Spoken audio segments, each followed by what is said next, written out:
Welcome to Classic Game Room, broadcasting from the intergalactic space arcade in space. So what happens when our gravity simulator malfunctions? Whoa, look at that. It's inversion. It's amazing how everything stays on the shelves. It's all bolted down. I hope insurance covers this.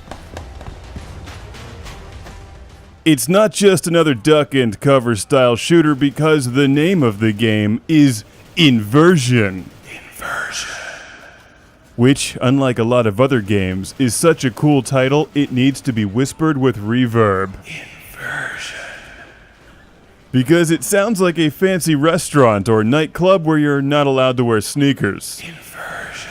Turning your world upside down. That's right. Turning your world upside down and defying gravity seems like it would be this game's thing, right? Well, it kind of is, but very infrequently. Which is kind of strange. It's the only thing that separates Inversion from every other game that looks just like this. They're escaping that thing. Seriously, if this game were any more like Gears of War, you would be Marco Phoenix, spelled with a PH. Brace yourself.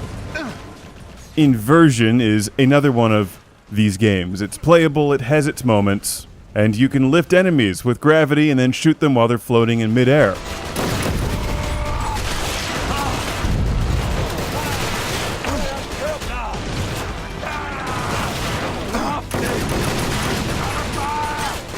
See, some of this stuff isn't too bad. It's like a buddy cop video game where you and your partner are fighting the Lutadors. The Lutadors. Insert Mexican wrestling joke here. Inversion.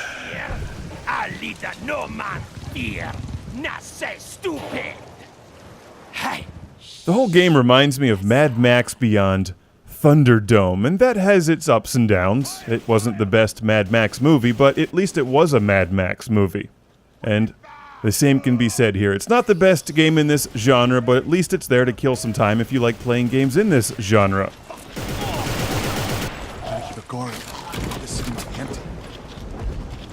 Inversion is a very familiar game. You'll always find a Jersey barrier or burned out car to hide behind. The weapon selection is familiar. You have a machine gun with medium range and a giant knife on it. You've got a shotgun for close range, a slightly more powerful rifle, a sniper rifle, and so on. You've got a thing on your wrist that allows you to lift some enemies and other objects and throw them around or shoot them in midair. That's kind of cool.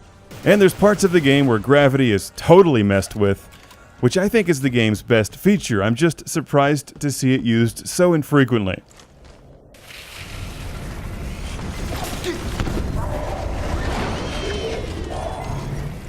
The video game marketplace as a whole doesn't really like experimental games very much until they're a proven success, and proven successes will always be duplicated, like Space Invaders or Gears of War.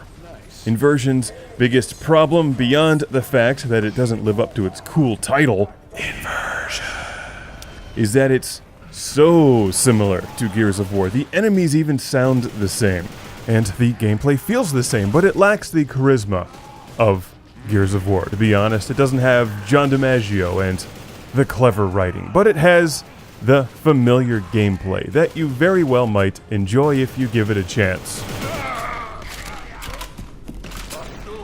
I'll recommend Inversion as a rental for those of you who like these kinds of games. We're watching the Xbox 360 version. It's also available on PlayStation 3.